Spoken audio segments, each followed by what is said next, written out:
C'est la rentrée pour Sans Concession et pour cette rentrée, on vous gâte, on vous propose un documentaire sur un personnage, un gars exceptionnel, Stéphane Paulus. C'est un stunter qui a eu un accident, qui est devenu paraplégique et qui a consacré sa vie à aider les accidentés de la vie à remonter à moto. Mais pas seulement, c'est aussi un pilote officiel Suzuki. Du coup, on s'est rendu au siège de la marque, à Trappes, pour vous parler aussi de l'actualité Suzuki. Une émission incroyable, une émission de rentrée, c'est pour vous.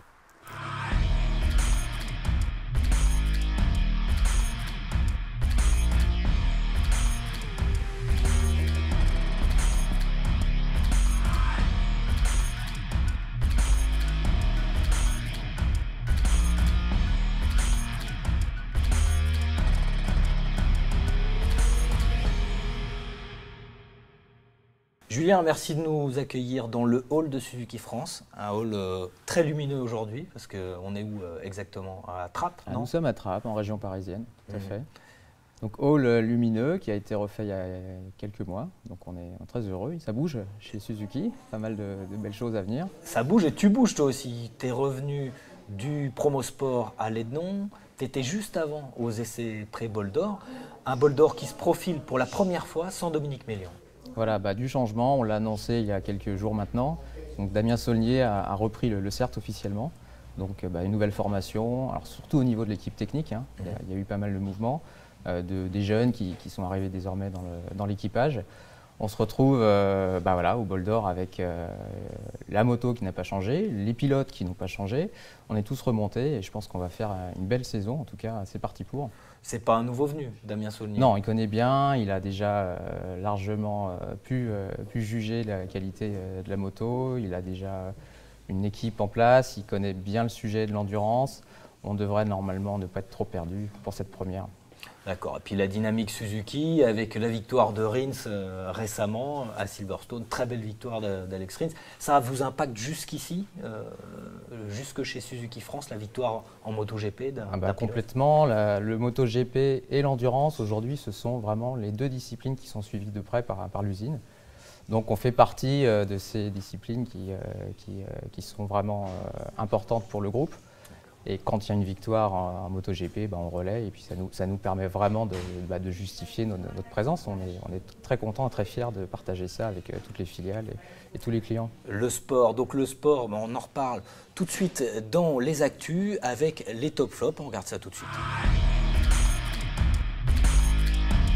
Dans les tops de la rentrée, une vidéo insolite, celle de l'Australien Jerry McNeil, vainqueur de 9 médailles d'or aux X-Games en freestyle motocross, qui a amené son chien sur sa moto pour quelques sauts décoiffants.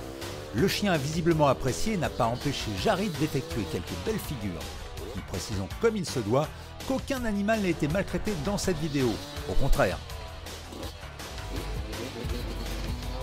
La Marseillaise a retenti sur l'île de Man et c'est à Pierre-Yves Bian que l'on doit cet exploit. Venu disputer le Manx GT pour la première fois en vue de s'engager un de ses jours au Tourist Trophy, le pilote de course sur route s'est imposé en catégorie newcomer après être parti de la pole position.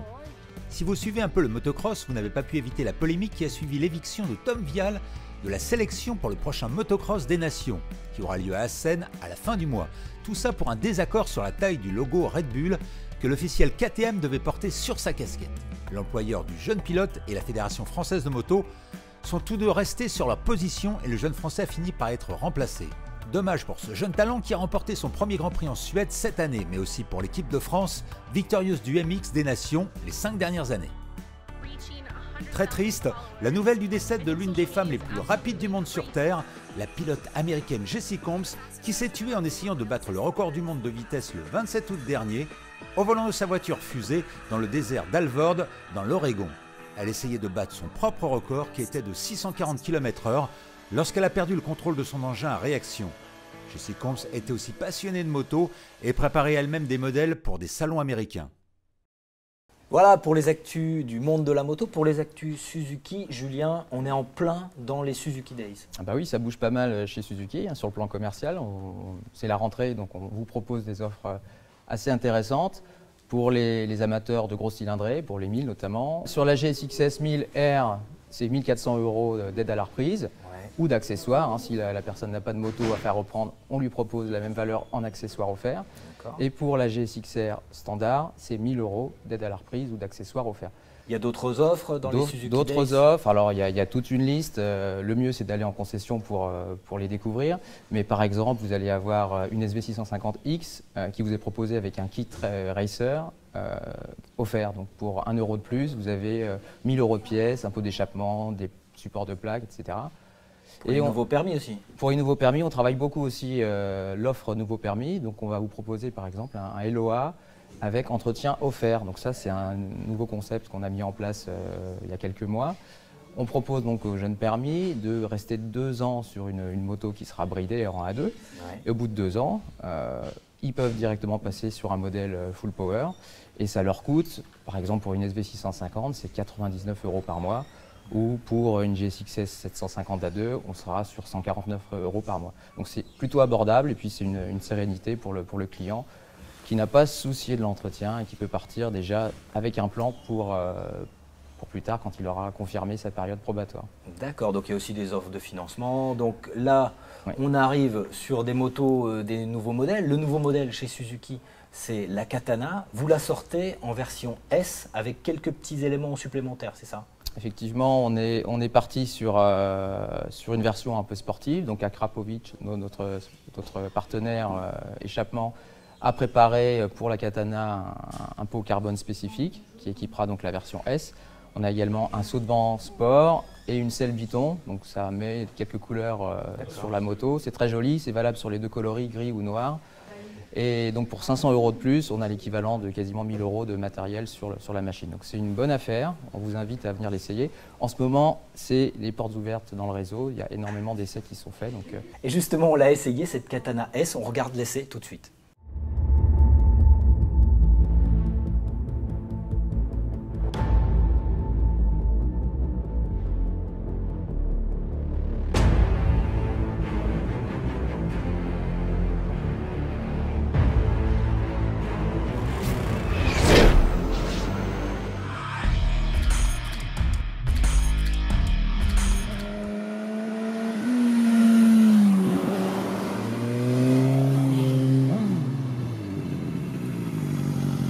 Vous avez déjà présenté la Suzuki Katana dans Sans Concession, mais cette fois, c'est la Katana S. La Katana S se distingue de la version classique par notamment une selle bicolore, par un pot d'échappement Akrapovic, avec une protection de réservoir, des petits stickers et une petite protection de tête de fourche. Tout ça, ça se chiffre à 500 € de plus. La Katana S est affichée à 14 199 €. La Katana, elle dispose d'un moteur de GSX S1000, c'est un moteur 4 cylindres, 1000 cm3, 999 exactement, qui est très très puissant, très très velu. Et puis elle dispose de pas mal d'accessoires sportifs, notamment le cadre périmétrique en aluminium. On pose bien les pieds par terre. Je fais 1,77 m et franchement c'est très agréable. Des 2 côtés on pose les pieds par terre. Et là un freinage Brembo avec des étriers radiaux qui est vraiment très agressif, très puissant. Au niveau des suspensions, c'est une fourche inversée Kayaba de très bonne facture. L'amortisseur arrière aussi est de bonne qualité avec beaucoup de réglages proposés. Et alors dans les petits virages, cette Katana se manie comme une sportive. En plus, le guidon est assez étroit.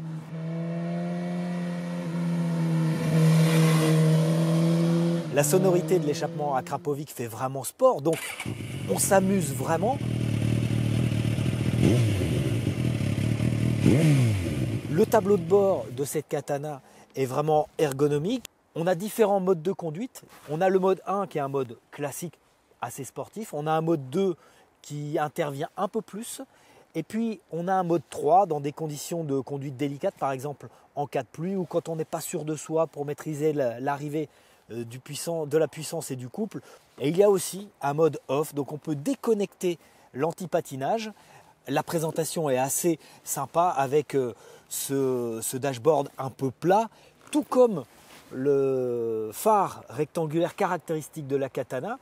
Les seuls points négatifs, c'est peut-être la contenance du réservoir, 12 litres seulement pour faire des longues distances. C'est pas terrible.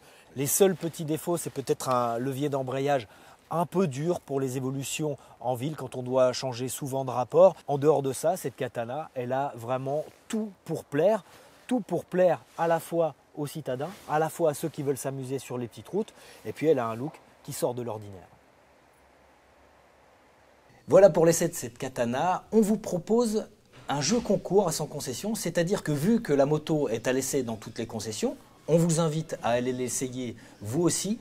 Et si vous nous envoyez des photos de vous sur la katana, il y a un tirage au sort pour ceux qui nous envoient les photos. Il y a un casque à gagner, il y a des dorsales à gagner et il y a aussi des bidons d'huile à gagner avec de l'huile pour graisser votre chaîne. On attend vos photos de vous sur la katana. Et Julien, je crois que vous, chez Suzuki, vous organisez aussi un autre jeu.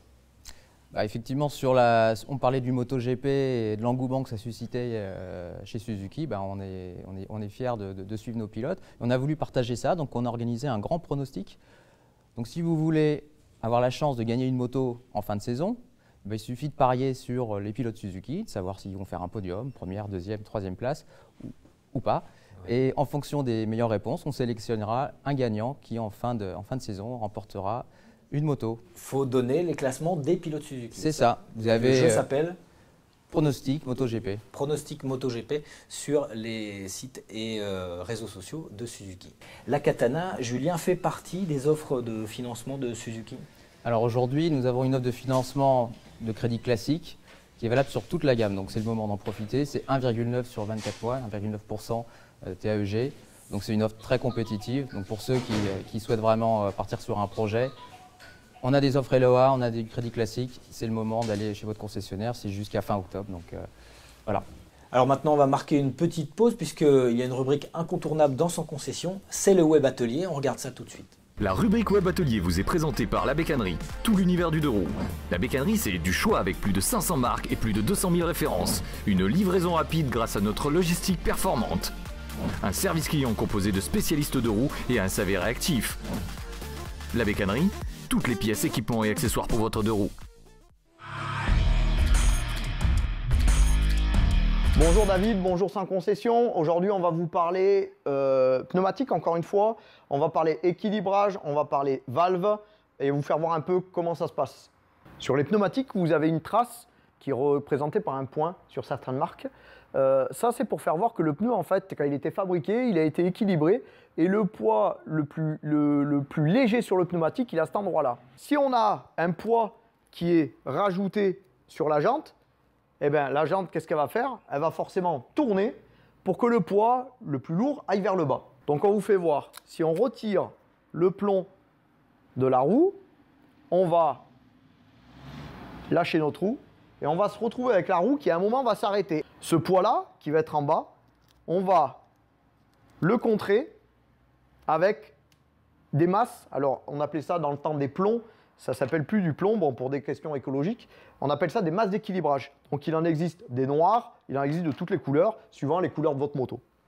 Donc, quand on va mettre, par exemple, sur notre roue, 20 grammes au poids le plus haut, puisqu'on a le poids le plus bas en bas, dès qu'on rajoute nos 20 grammes, on se remet avec l'axe au milieu, on se met à 3 heures et à 9 heures pour représenter une horloge. Et là, on se retrouve avec notre poids qui équilibre justement le poids, le bas lourd de la jante et du pneumatique. Allez, autre test. On va rajouter encore du poids. Donc on rajoute 20 grammes supplémentaires. Qu'est-ce qui se passe? Eh bien, ça devient le poids le plus lourd et forcément, ça va descendre en bas. Du coup, notre poids le plus bas est en bas.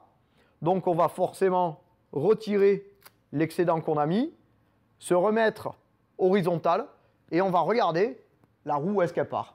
Si la roue fait ça, forcément, c'est qu'on a trop de poids ici. Si votre roue fait ça, c'est qu'on a mis trop de poids. Donc là, on a mis 20 grammes, il faudra en mettre 15 ou 10. Des fois rien, ou des fois 5 grammes. Ce qui est sûr, c'est qu'il ne faut pas dépasser les 50 grammes de poids. La katana donc est au cœur de l'actualité. On la retrouvera, cette katana, au Bol d'Or lors du show de stunt. Et c'est Stéphane Paulus qui s'est préparé une katana spécifique pour ce show de stunt au Bol d'Or. Stéphane Paulus, dont on a dressé le portrait, qu'on regarde tout de suite. Un motard, une histoire spéciale Stéphane Paulus. C'est maintenant pour 26 minutes.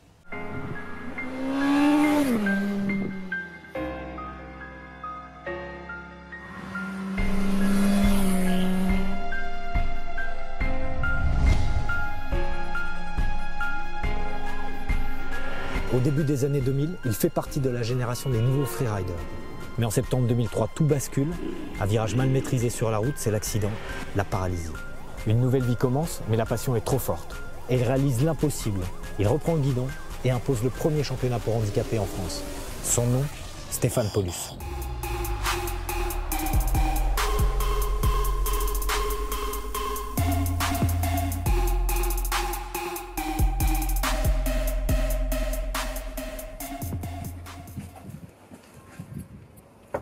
Ouais David, Oh, tu vas bien? ouais, salut Stéphane. T'as fait bonne route? Ouais, bah bien, mais Ouais. bon, il y a mieux en temps. Hein. Ouais ça va, si t'as pas pris l'eau déjà c'est bien. Ouais. Tu connais ma femme? Un peu, on s'est déjà rencontrés, bonjour. Stéphanie et puis mon fils Evan. Ton fils, d'accord. On va passer par derrière la maison. Ok. Donc on est où là? On est à... Alors, t'es à Péranchy, t'es à 10 km de Lille Ouais. et on est dans le nord. Stéphane, on est là pour mieux te connaître Oui. et savoir un petit peu ton activité. Et puis on va te demander deux choses. La première chose, c'est un secret de pilotage. La deuxième, c'est d'essayer ta moto. Oula. Ta moto adaptée. Eh ben avec grand T'es plaisir. d'accord? Avec Ok. grand plaisir. David. Bon allez, c'est parti. alors. Where am I now? Where am I now? Where am I now? Where am I now? Stéphane, on est dans ton antre ici, c'est ton univers. Ah c'est mon petit chez moi, c'est ma deuxième maison, c'est mon garage, c'est là où il y a une grande partie de ma vie au final dans ce garage et Ouais. toute ma passion pour la moto. Ah ouais, beaucoup de souvenirs qui remontent à la surface et puis beaucoup d'avenir, de projets C'est ça, il y d'avenir a, aussi. il y a plein de qui souvenirs naissent ici. de avant l'accident, Ouais. après tout ce qui s'est passé après l'accident à aujourd'hui. donc, Au moment où tu as eu ton accident, toi tu pratiquais le stunt. Tu étais un stunter amateur, presque professionnel. Non, amateur. Et c'était même pas le stunt à l'époque, c'était encore le freeride. Le stunt, c'est arrivé en 2004 où les freeriders ont commencé à arrêter de rouler sur la route et ont commencé à faire des spots sur les parkings. Et c'est là que vraiment le nom stunt, donc acrobatie moto, est arrivé. Mais moi, je viens vraiment plus du freeride. Et à côté de ça, je faisais des shows. J'ai fait une dizaine de shows pour des fêtes de la moto. Tu as cette capacité de positiver tout. Et tu positives aussi cet accident. Tu peux nous le raconter un peu comment c'est arrivé? Eh ben alors, comment c'est arrivé? On est en septembre 2003. Je dragouillais une fille qui s'appelle Virginie. Et c'est quelqu'un qui aimait l'adrénaline, qui aimait quand ça roulait vite, elle aimait les roues arrière, tout ça. Elle voulait conduire. Donc du coup, c'est elle qui a pris le guidon et je l'ai emmené, elle m'a emmené au restaurant en région parisienne. Et quand on arrivait à ce restaurant-là, il était fermé. Et du coup, je lui ai dit, redonne-moi le guidon, je vais t'emmener, il y en a un 3 km plus loin. Et j'ai fait un peu le cake, j'ai roulé très très vite et quand je suis arrivé dans le virage, il est passé 100 fois, mais ce soir-là, j'ai perdu l'avant. Et heureusement, on était vraiment sur l'angle maximum. Du coup, elle est partie dans l'intérieur du virage, dans l'herbe, et elle a glissé et s'est relevée tout de suite, elle n'a rien percuté. Que moi, je suis resté sur la moto, j'ai pivoté avec la moto, j'ai tapé la rail de sécurité pleine tête. Et je me suis cassé la colonne et élongué la moelle épinière. C'est tout ce que j'ai eu. Alors c'est tout, c'est beaucoup, mais j'avais rien d'autre quoi. Physiquement, j'avais pas de brûlure, rien de cassé. Je me suis cassé la colonne vertébrale. C'est à quel niveau? D3, D4, donc juste en dessous les pectoraux. Donc c'est vrai que les premières années, tu vois ta jambe bouger, tu te dis... Les médecins t'ont dit que c'était irréversible très vite? Ah ouais, tout de suite. Ouais. Vous êtes paraplégique et moi j'y croyais pas. Je pensais que 3 semaines après je rentrais à la maison, je m'étais pris un volume mais je rentrais à la maison. Et puis, Tu l'as accepté au bout de combien de temps ce handicap? C'est difficile à dire, tu l'acceptes jamais vraiment, tu vis avec. Mais j'ai bien vécu, on va dire 2-3 ans après quand même. Parce que c'est une renaissance. C'est comme si tu étais un gosse, tu repars à 4 pattes, tu rapprends à t'habiller, tu rapprends à te laver, tu rapprends toute la vie. Parce que déjà, en plus, tu perds 1 mètre de hauteur. Tu es remonté sur une moto 3 mois après l'accident? Voilà, j'étais à Coubert, en centre de rééducation, et il y a une ligne droite à Moissy-Cramayel. Ils m'ont sorti du centre de rééducation, c'était un 1000 GSXR. Ils m'ont emmené sur la ligne droite de Moissy-Cramayel, dans la zone industrielle, et j'ai refait des wheelings 3-4 mois après. Pour paraplégique, en tout cas, la moto, ça n'existait quasiment pas. C'était le sidecar. C'était le sidecar. La seule solution, c'est le sidecar. Tu m'avais dit que tu as vu des pressions pour faire du sidecar. Alors, j'ai même essayé un sidecar dans le Jura. Et respect à tous les paraplégiques qui font du sidecar, il faut des épaules et des bras de fou. Et ouais, c'est voilà. Alors peut-être que j'y viendrai un jour, hein, je dis pas sur la route avec une Harley, c'est le délire que j'ai dans la tête. Pour plus tard, ça me dirait bien un bon délire. J'ai repris le quad en 2006 déjà, j'ai envie de mettre un casque et voilà, ça me titillait, donc ça a été le quad déjà en premier.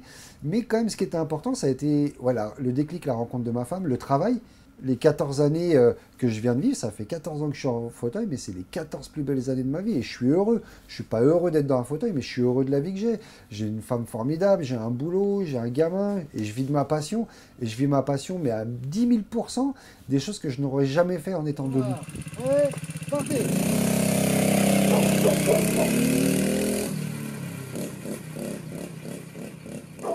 Qu'est-ce que tu ressens quand les gens te disent « c'est impossible » ?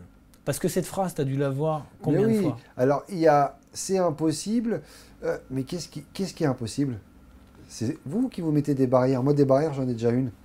Tu sais, demain, tu peux te lever, tout va bien se passer, puis demain, tu peux chuter et ça va faire mal.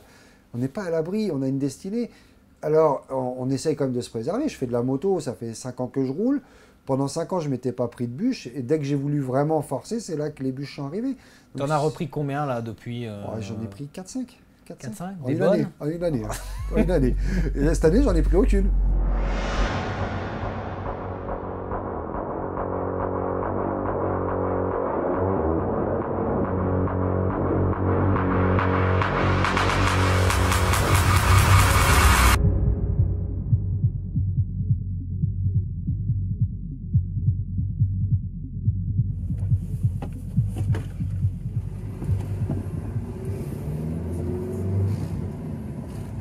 Stéphane, toi, tu as installé ton propre système que tu as mis sur ta voiture.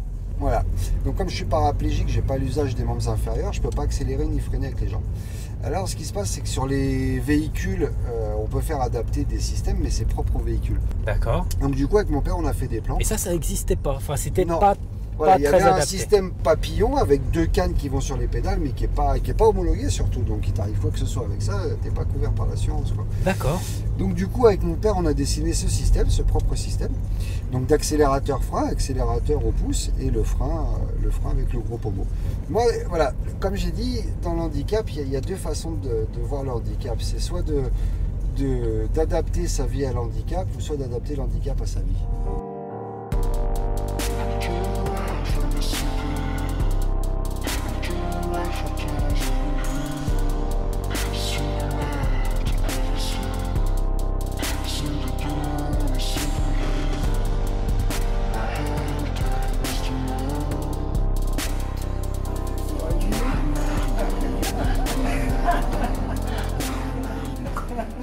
Toi, il t'a fallu combien de temps pour te remettre dans une dynamique d'entreprendre des choses ? Alors après l'accident, me remettre dans une dynamique, je suis quelqu'un qui est très volontaire si tu veux. Je me suis jamais laissé aller dès le départ. Après, me remettre dans une vraie dynamique et une vraie philosophie de vie avec des objectifs et un avenir, ça a pris 2 ans quand même. C'est vraiment quand j'ai rencontré ma femme, ça a été le déclic. Je suis venu à la compétition un petit peu par hasard. Parce que moi, quand j'ai repris la moto sur route. Sur route, ma façon de conduire une moto ne correspondait pas à la réglementation qu'il y a sur la voie publique. Tu faisais pas de compétition avant ? Du tout. Je n'avais jamais fait de compétition, je faisais que du stunt. Et la première fois où j'ai posé mes roues à Carole, c'est en septembre 2011. Et ça se passe super bien. J'étais en 1,25 avec un 1000. Mais c'était pas grave, peu importe. Je me régalais. En toute sécurité. Et là, tu t'es dit, je vais switcher, je vais passer de la route au circuit. Voilà. Et par contre, les paraplégiques n'avaient le droit que de faire du sidecar. Voilà. Alors, sur la route, c'était sidecar autorisé. En compétition, c'était uniquement sidecar. Et la première année où je prends ma licence, je parle pas, je prends une licence comme n'importe quelle personne. Ah, tu dis pas que t'es para ? Non. Je prends ma licence comme tout le monde. Je fais mes courses jusqu'à la course de Carole où tu as la Fédé qui est là et qui dit mais Paulus il a une licence comme tout le monde et il est paraplégique. Et ça c'était le vendredi soir, la veille de la course. Et ils ont été indulgents pour cette course-là, ils m'ont laissé courir. Une course qui s'est très bien passée parce que je pars 26e et que je finis 4e. Oui, je me rappelle. Voilà. C'était la Monster Cup, la Monster Race. Mais Andy Freerider, comment t'en arrives à cette association ? Alors Andy Freerider, je le crée dans la période noire un petit peu de ma carrière. entre Quand tu es guillemets. découragé, c'est là, à ce moment-là. Découragé. Et je rencontre un certain Kevin Simonato dans mon boulot pour du matériel médical et il me dit ah, c'est toi Stéphane Paulus, on m'a parlé de toi, je vois des vidéos, je veux refaire de la moto moi aussi. Moi, je veux ma licence pour refaire de la moto. Je cherche pas à faire des temps, je cherche pas à être le premier ou autre. Moi, je veux refaire de la moto avec, avec Stéphane. Donc, on va être plusieurs à pouvoir rouler, on l'espère, grâce à l'association. Et pouvoir, comme dit Stéphane, un jour, pourquoi pas être 12 ou 13 paraplégiques pour pouvoir faire une course ou pour pouvoir faire des sessions d'entraînement, se mixer avec les valides, pourquoi pas, c'est vrai que c'est un objectif aussi. Donc Andy Free Rider, c'est une association qui est dédiée aux motards qui ont un accident de la vie et qui se retrouvent avec un handicap et qui souhaiteraient refaire de la moto mais uniquement sur circuit. Vous avez la Fédé maintenant avec vous. On a la Fédé avec nous qui est à fond, enfin vraiment ils sont enchantés de la réussite qu'il y a donc depuis 2016. 2016, 2 épreuves. Et là, on a fait la Coupe de France. vous avez fait non seulement la Coupe de France, mais vous avez fait l'ouverture du Grand Prix de France. On est le moteur de tous les pays. Alors, c'est ce que j'allais dire, la France est le pays maintenant modèle, même devant l'Italie. Ah oui, là, parce qu'en Italie, ils n'ont pas la fédération avec eux encore. Nous, on a la fédération derrière nous, on a les organisateurs de courses, on a la FIM maintenant. On est le pays moteur du handisport moto.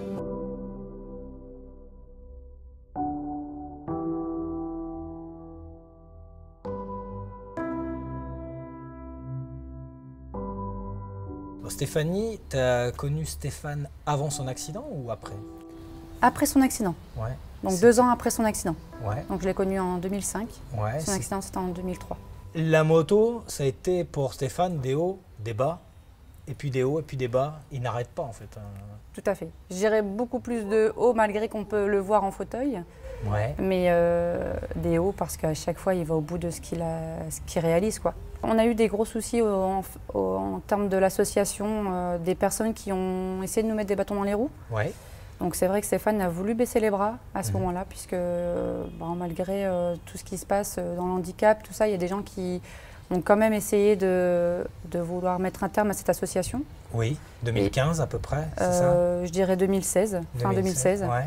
Ouais. Et voilà, et j'étais là et je lui ai dit de ne pas baisser les bras, qu'il était pas au bout de son projet parce que je pense que le projet est encore énorme, ouais. Mais je lui ai demandé de continuer, ça c'est sûr. Donc tu as été là, il a été surpris de ça Il a été surpris, oui, mais content aussi de savoir qu'il pouvait se reposer un peu sur moi aussi. Et à quel moment tu l'as freiné? Tu as un exemple en particulier où tu as dit non, là Stéphane c'est bon, non? Alors je l'ai freiné, oui, quand il a voulu reprendre la moto sur route. Oui. Où j'étais enceinte. D'accord. Et j'ai eu très peur puisque sur route, je pense qu'il ne se mettait pas de limite. Et puis ça me faisait très peur. Et le petit Evan, son père c'est un héros? Tout à fait. C'est un héros. Et je pense qu'il est parti pour suivre le chemin aussi.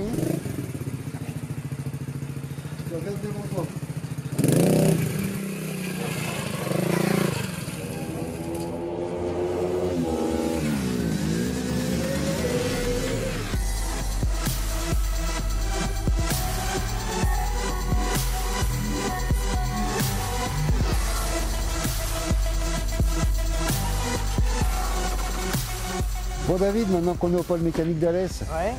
Eh ben, tu vas rouler. Ouais. Je vais te présenter ma deuxième moto, la Suzuki 1000 GSX-S. D'accord, c'est ta moto, t'as aussi une GSX-R? J'ai ma GSX-R 1000 pour la course, ouais. Et j'ai une deuxième moto qui me sert à faire un petit peu de stunt et participer à développer d'autres épreuves, ouais. Notamment le championnat de France de la montagne. Et ça, je dois la piloter sans les jambes? Tu vas te mettre en situation paraplégie. Donc la paraplégie, tu n'as pas l'utilisation des membres inférieurs. Ouais. Donc sélecteur, frein arrière, tout est remonté au guidon. Tu as la commande de shifter, tu as 2 boutons, un vert, un rouge. Ouais. Le vert qui te sert à monter les vitesses et le rouge qui te sert à descendre les rapports. Alors sur celle-ci, il y a un quick shift. Ouais. Donc la montée des rapports, tu la fais sans embrayer. Ouais. Par contre, pour rétrograder, tu devras te débrayer. Il y a le frein arrière aussi. Et tu as le frein arrière qui va être au pouce. Je vais déjà pas l'utiliser pour commencer, je pense. Voilà. Donc après, c'est au choix. Je vais te prêter mes bottes parce que pour les paraplégiques, donc, on est obligé de clipser nos pieds parce que sinon on n'aurait pas de maintien sur un cale-pied. C'est des trucs de cycliste. C'est des pédales de VTT parce que ce qu'il faut, c'est qu'en cas de chute, on reste pas solidaire sur la moto. Ouais. Donc en cas de chute, avec des pédales de VTT, tu déclipses. Donc ça tient. Ça clipse, ça bouge pas. On met une petite sangle entre les deux cuisses Ouais. pour maintenir les genoux collés au réservoir. Donc tu vois, après ça reste la moto Classique, ouais. classique, c'est la GSX Ouais, 6000. puis Les boutons sont ergonomiques. Ouais, c'est ergonomique, c'est pas mal placé. Et sur la GSX-R, là, depuis quelques temps, j'ai le downshift. Ah, et donc t'as pas besoin d'utiliser l'embrayage pour rétrograder. Je débraye plus maintenant quand je rétrograde. Donc tu peux utiliser mon ton pouce frein. est libre, donc je tombe mes rapports et je peux me servir de mon pouce quand je suis en courbe. Alors tu t'en sers essentiellement pour ramener, quand tu es large, de ramener ta moto en point de corde.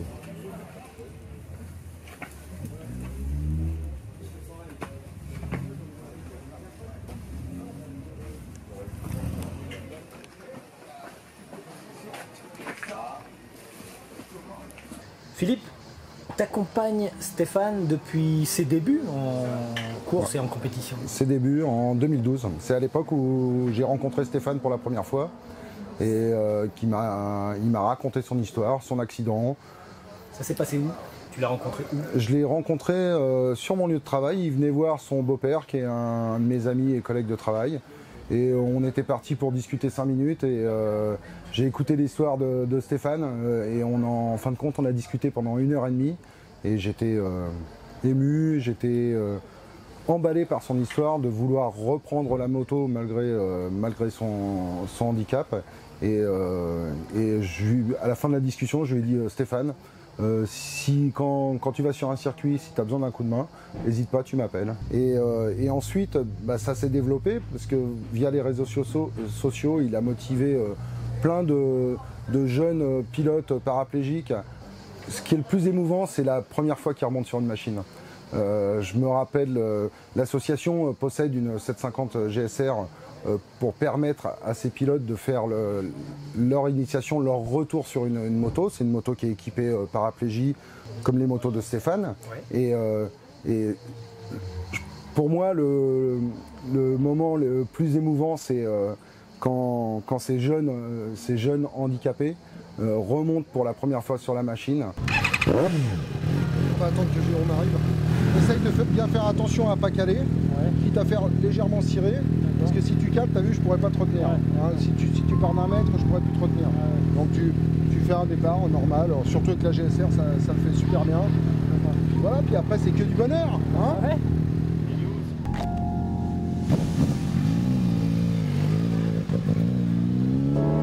Souvent on est accompagné de leur entourage, parents, copains, copines, petits amis. Et quand on regarde, quand on voit l'émotion que ça peut créer de voir ce jeune pilote handicapé qui devait être quelques mois auparavant en pleine déprime, revenir de quelques tours de circuit avec un sourire, avec des larmes de joie. Pour moi, c'est un des moments les plus émouvants à vivre avec tous ces gars-là. Yeah, ça c'est bon ça. Ouais, ça c'est bon ça. Ah putain. Pas le bras quand même. Hein. Après tu prends enquiller 20 tours à bloc. Et puis comme je disais à tes potes, j'espère que l'année prochaine on fera le championnat du monde avec toi aussi. J'espère, ouais. Italie. J'espère aussi. Ouais.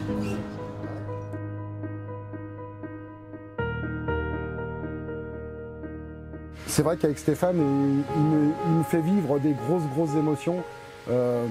Moi, je me rappelle la première course qu'il a pu faire en 2012 sur le circuit Carole. Je me rappelle aussi, vous le portiez. On le portait pour qu'il puisse aller partager cette joie avec tout le public, avec tous les copains. Où là, il était parti de la dernière ligne, puisqu'on le maintenait sur la grille de départ. Et il roulait avec les valides, attention. Et il roulait avec des pilotes valides. C'est la seule course qu'il a pu faire avec des pilotes valides. Et en partant de la dernière ligne, il était remonté à se battre pour la 3e place du podium. Et il avait fini 4e. Mais là, c'était la Monster Cup, c'est ça? C'était la Monster Cup et c'était la première grosse émotion que j'avais pu avoir avec lui, quoi.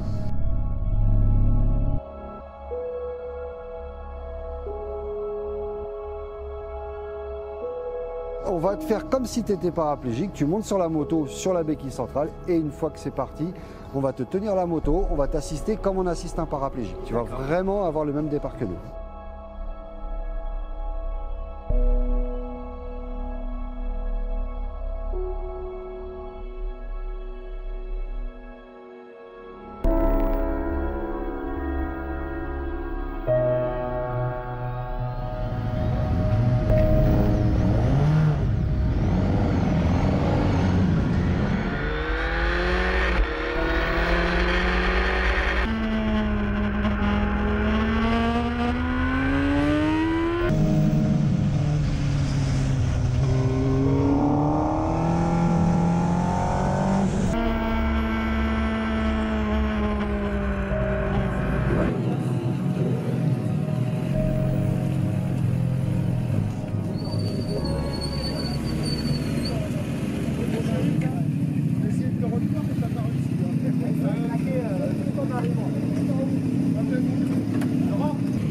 J'ai du mal avec le downshift. Prendre l'embrayage et rétrograder en même temps. Je suis pas arrivé au début, je ne comprenais pas ce qui se passait.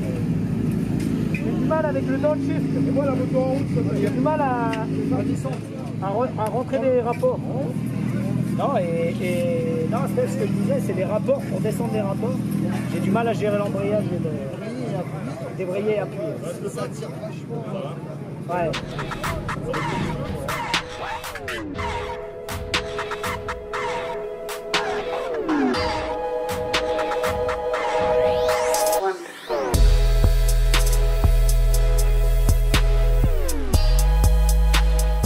Ah David, comment t'as senti de piloter en situation paraplégique? Comment t'as senti? Franchement, je m'en faisais pas une montagne, je pensais que ça serait plus simple. Et non, j'ai galéré. J'ai galéré parce que j'essayais de ne pas me servir du bas du corps. Et j'ai eu un mal fou. J'ai décroché mon cale-pied. Ah, t'as réussi? Ouais, j'ai pas réussi à pas me servir du bas du corps déjà. C'était assez difficile. Après, j'ai essayé de me concentrer pour rester vraiment sur l'avant. J'aurais pas pensé que tu aurais rencontré cette difficulté à débrayer, qui est quelque chose de machinal pour n'importe quel motard. Et puis la gestuelle d'appuyer sur le bouton, j'aurais plus pensé que tu aurais galéré entre le bouton rouge et vert. Tu es beaucoup attentif à là où tu mets ton pouce. Tu jettes quand même un petit coup d'œil si tu es bien sur le bon bouton. Ah ouais, ça pas du tout. Piloter sans les jambes, c'est vraiment très dur. Très dur de les oublier, et d'ailleurs, j'ai pas réussi. J'essayais de pas me servir des jambes, donc je tirais avec la tête, tu vois. Je tirais, en fait, je m'apercevais que je tirais avec la tête, mais alors du coup, j'avais moins de sensation d'adhérence, en fait. Mais là, moi, je tire vachement avec le haut du corps. Du coup, je suis vachement en appui sur les bracelets. Et du coup, ça demande un réglage assez précis du train avant. Parce que hier, j'ai décroché. Ouais, c'est pas grave, ça peut lui mettre en plus, soit un handicap en plus. Steph, toi, tu as un casque particulier, c'est ton casque, c'est un motif particulier. Voilà, en fait, j'ai le soutien de Shoei France avec Pascal Couturier. Et quand on a eu l'acceptation pour le GP de France, j'ai voulu rendre un clin d'œil à un pilote qui m'était très cher, que j'admirais quand j'étais gamin, c'est Wayne René. Ah bah, Wayne René qui a eu un accident aussi.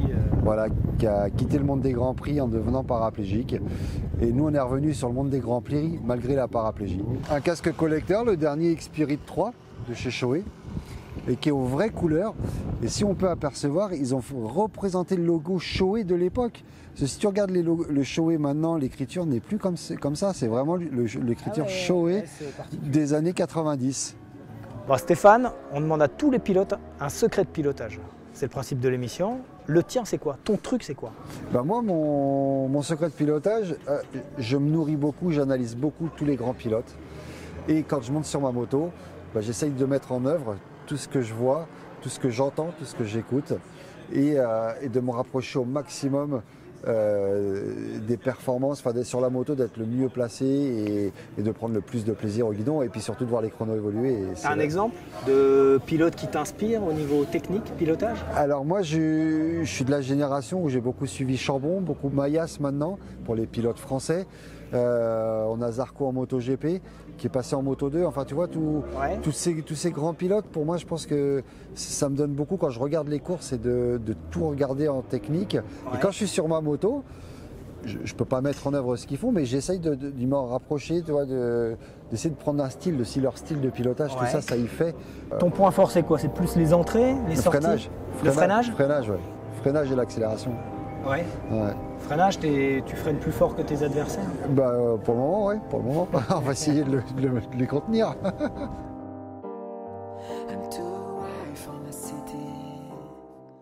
Stéphane Paulus, on le retrouvera, on l'a dit, au Bol d'Or pour un show de stunt. Il fera aussi un show de stunt au guidon d'une katana. Ce sera lors du mondial Superbike à Magny-Cours. Donc Stéphane ne s'arrête pas vraiment, même si il a mis entre parenthèses sa carrière sportive. Mais on le retrouvera sur une course bientôt. Il nous a confié quelques indiscrétions. Peut-être l'année prochaine au Bol d'Argent, je vous ai rien dit. Mais bon, Stéphane adore encadrer des jeunes à qui il est arrivé des accidents de la vie. Et puis Stéphane, c'est un garçon qui ne s'arrête jamais, Julien. Alors Stéphane, il a plein d'idées. C'est une personne qui est vraiment très dynamique. On a fait, en le rencontrant, une très belle rencontre. On est très content d'avoir signé un contrat avec lui, contrat de pilote officiel à la base. Mais bon, il sait tout faire. Donc Stéphane, même si aujourd'hui il met de côté la course, je pense que ça va continuer à le démanger un petit peu. Donc on le reverra sûrement faire quelques courses par-ci par-là. Et puis à côté de ça, il a un emploi du temps très chargé. Il est sur son association, on l'a vu dans le reportage. Beaucoup de choses, beaucoup de projets qu'il a de son côté. Et nous, on est très fiers donc, de l'accompagner parce que c'est un ambassadeur pour la moto en général et pour Suzuki en particulier. Ouais, Andy Freerider et puis la coupe internationale aussi. Il est à l'origine du projet. Il va suivre ça. Promoteur du projet. C'est devenu un championnat de France grâce à son action. Donc on est plutôt content et ça fait vraiment une belle image pour la moto. Et grâce à lui et à Claude Michy, on a eu aussi les premières compétitions pour pilotes Andy Freeriders lors de l'ouverture d'un Grand Prix. Et ça, c'est assez magnifique. Ouais. Stéphane est très fidèle avec ses partenaires. Vous en faites partie. Ça fait combien d'années? Alors, Stéphane est dans le giron Suzuki depuis plusieurs années. On l'a rencontré, à la base, il était pilote avec Espace Moto 95, notre concessionnaire de Saint-Ouen-l'Aumône, Olivier Destin, Maurice Baratin, voilà. Donc, on a fait cette rencontre forcément par les liens qu'il avait déjà avec le réseau. Et à l'époque, c'est François Etterlet qui était beaucoup en contact avec Stéphane. Il voulait le faire, le Bol d'Argent avec François Etterlet. Avec François, c'était le dernier projet en date. Avant la disparition malheureusement, de François, prématuré. Tout à fait, ouais. Et c'était leur projet. Alors ils essayaient de convaincre la fédération de leur accorder le droit de faire ce Bol d'Argent. Il est encore en train de négocier, Stéphane. On lui souhaite parce que en plus il a un niveau, très bon niveau. Complètement, c'est un top pilote, donc il a largement sa place sur ce genre d'épreuve. Donc on espère que ça aboutisse. C'est un bel ambassadeur. C'est un magnifique ambassadeur.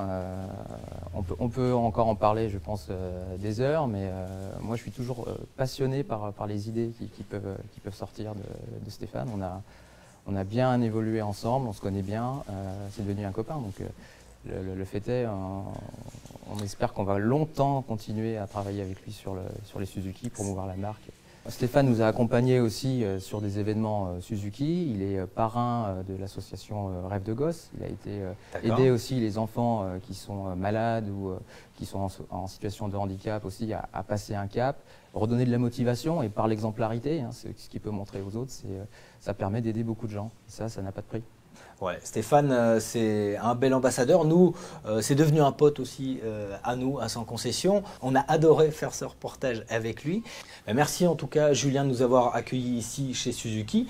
Merci pour nous avoir permis d'essayer cette nouvelle Katana S et pour le partenariat avec Stéphane Paulus. Merci Julien, à très bientôt sur un paddock ou peut-être dans une concession. Merci de ta confiance, c'est toujours un plaisir de participer à ton émission. On est toujours présent, on aura l'occasion de se rencontrer très prochainement. D'accord, sur un paddock ou au guidon d'une moto, sur une présentation ou autre. Pourquoi pas, sur une course. En tout cas, le Bol d'Or avec Stéphane Paulus, c'est très bientôt. Le Mondial Superbike à Magny-Cours. Et dès la semaine prochaine, une émission plus classique de Sans Concession. À très vite.